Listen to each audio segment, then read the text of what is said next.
नमस्कार दोस्तों, कैसे हैं आप लोग। उम्मीद करता हूं अच्छे होंगे। तो आज हम लोग देखने वाले हैं बहुत इंपॉर्टेंट रूल, जिस रूल के माध्यम से इस प्रकार के क्वेश्चनों को हम लोग चुटकियों में सॉल्व करेंगे। वो कौन सा रूल है? जैसा कि आप देख पा रहे होंगे, बोर्ड मास रूल। अब ये रूल होता क्या है, इसका प्रयोग कैसे करते हैं, वो हम लोग सीखने वाले हैं। तो अगर आप लोग इस रूल को एकदम बेसिक से सीखना चाहते हैं तो वीडियो को लास्ट तक जरूर बने रहना और देखना, आप लोग इस प्रकार के क्वेश्चनों को ना एकदम चुटकियों में सॉल्व करोगे, गारंटी देता हूँ। ठीक है, तो चलो हम स्टार्ट करते हैं कि ये बोर्ड मास रूल होता क्या है। सबसे पहले देख लेते हैं इसका बोर्ड मास का फुल फॉर्म क्या होता है, मतलब क्या होता है। ठीक है, बोर्ड मास तो बहुत बार सुना है लेकिन इसका मतलब नहीं पता होता है। BODMAS ये होता है। ठीक है, अब देखो यहाँ बी का मतलब क्या होता है, ब्रैकेट होता है। ठीक है, इस प्रकार के ब्रैकेट आपने देखा होगा। ठीक है, इस प्रकार के जनरली आपने ब्रैकेट्स देखा होगा। अब देखो ओ का मतलब क्या होता है, ऑफ, या तो इसको एक बार ये भी कह सकते हो, गुणा भी कह सकते हो आप लोग। ठीक है, मतलब ऑफ लिख सकते हो यहाँ पर। ठीक है, ऑफ जो होता है, या जहाँ पर कहीं पर का लिखा होता है, ठीक है, या इसको यहाँ पर गुणा ही कर लो। ठीक है, बाद में इसको हमको गुणा ही करना पड़ेगा। ठीक है, अब देखो यहाँ पर क्या है, डी मतलब डिवीजन, डिवीजन करना होगा। यहाँ पर हमें डिवीजन करना होता है, डिवीजन मतलब भाग। एम मल्टीप्लिकेशन, ए एडिशन और एस सब्सट्रैक्शन मतलब माइनस करना होगा। अब इनका चलो ठीक है, फुल फॉर्म तो देख लिया, लेकिन इनका मतलब क्या है, मतलब भी तो जानना चाहिए। देखो मतलब ये है कि जैसे ये क्वेश्चन है, ठीक है, इसमें सबसे पहले क्या करेंगे, अगर कोष्टक कहीं लगा है तो कोष्टक वाले को पहले सॉल्व करेंगे। और अगर देखो ये यहाँ पर कहीं वो ऑफ वाला लगा है तो फिर उसको दूसरे नंबर पे, फिर तीसरे नंबर पे ये भाग, और चौथे नंबर पर ये गुणा करेंगे, और पाँचवें नंबर पर ये ऐड करेंगे, और छठवें में सबसे लास्ट में माइनस करेंगे। ठीक है, आए समझ में? क्या बोल रहे हो सर, समझ ही नहीं आ रहा है। देखो जैसे देखो ये क्वेश्चन है, ठीक है, इसमें अगर ये कहीं पर कोई ब्रैकेट होता, मान लो यहाँ पर ब्रैकेट होता, तो हम पहले ब्रैकेट के अंदर की चीज़ों को सॉल्व करते, लेकिन इसमें ब्रैकेट नहीं है तो इसको क्या करेंगे, हम लोग छोड़ देंगे, इससे हमसे कोई मतलब नहीं है। अब दूसरा देखो ऑफ, अब ऑफ वाला भी यहाँ पर कुछ नहीं है, यहाँ पर कुछ है नहीं ना ऑफ वाला, तो इसको भी छोड़ देंगे। मतलब ये नंबर वाइज से किया जाता है। ठीक है, एक सीक्वेंस होता है। अब देखो यहाँ पर डी कहीं भाग दिख रहा है क्या, भाग, ये देखो यहाँ पर भाग दिख रहा है, तो हम ये देखो ये तीसरा नंबर है, मतलब ये तीसरे नंबर पे है, 1 2 3 4 5 और ये 6।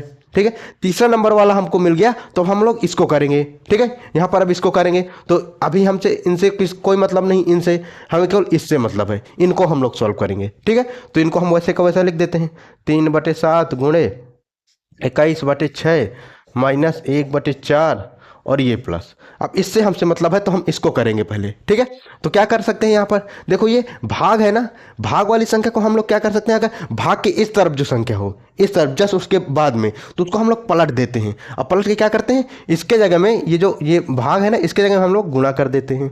कैसे, देखो यहाँ पर 2/5 ये तो वैसा का वैसा रहेगा, इसको क्या करेंगे, गुणा कर देंगे। इसके जगह में ये गुणा, जैसे ही हम गुणा करेंगे तो ये नीचे वाली संख्या क्या हो जाएगी, ऊपर चली जाएगी, ऊपर वाली नीचे हो जाएगी।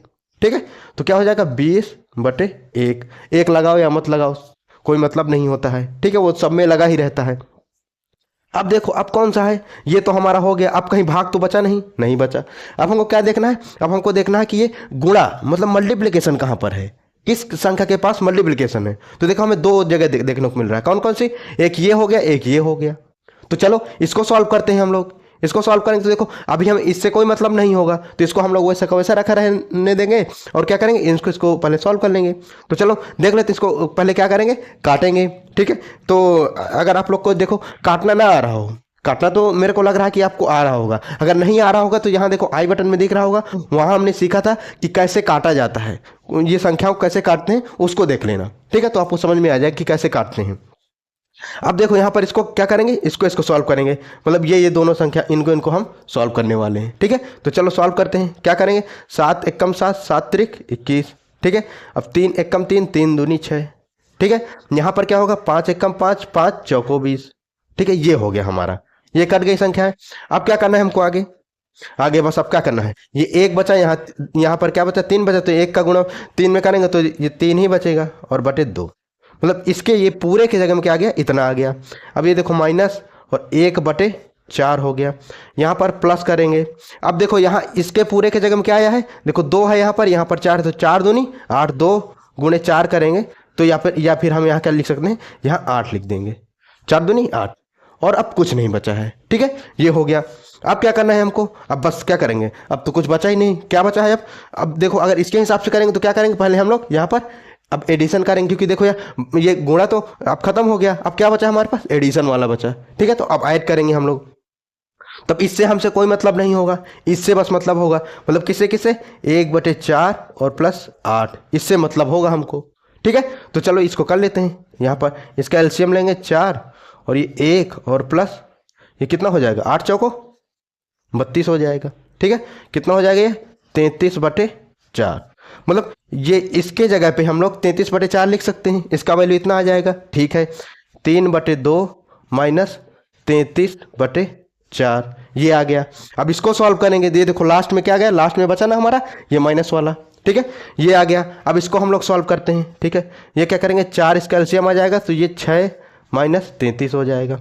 अब 6 माइनस 33 हुआ तो इसको अगर घटाएंगे तो कितना आ जाएगा, घटाएंगे तो इधर देखो ये 3 गया, उधर ये 27 हो जाएगा, 27/4। और किस चीज़ का आएगा यहाँ पर, ये माइनस, देखो ये माइनस यहाँ पर लगा है कि ये बड़ी वाली संख्या है तो माइनस का 27/4 माइनस का इसका आंसर आएगा। तो उम्मीद करता हूँ कि आपको ये अब समझ में आ गया हो कि कैसे बोर्ड मास रूल का प्रयोग करके हम लोग क्वेश्चनों को सॉल्व करते हैं। ठीक है, तो दोस्तों उम्मीद करता हूं कि अब आप लोग को समझ में आ गया होगा कि कैसे बोर्ड मास रूल का उपयोग करके हम लोग इस प्रकार क्वेश्चनों को सॉल्व करते हैं। तो ये आपके लिए क्या हो जाएगा, होमवर्क हो जाएगा। इसको आप लोग प्रैक्टिस करिए और इसका आंसर आप लोग कमेंट बॉक्स में बताइए। और अगर आपको कोई भी दिक्कत हो रही है तो वो दिक्कत को भी आप लोग कमेंट बॉक्स में बता सकते हैं। ठीक है, तो उम्मीद करता हूं दोस्तों कि आप लोगों ने अभी तक मेरे YouTube चैनल को सब्सक्राइब कर दिया होगा। अगर आपने अभी तक नहीं किया और आप लोग इसी प्रकार के ये कॉन्सेप्ट्स को सीखना चाहते हैं तो आप सब्सक्राइब जरूर करें, और वीडियो आपको अच्छा लगा हो तो लाइक ज़रूर करना। ठीक है, चलिए अब हम लोग मिलते हैं इसी प्रकार का कोई नेक्स्ट टॉपिक लेकर के, तब तक के लिए बाय बाय।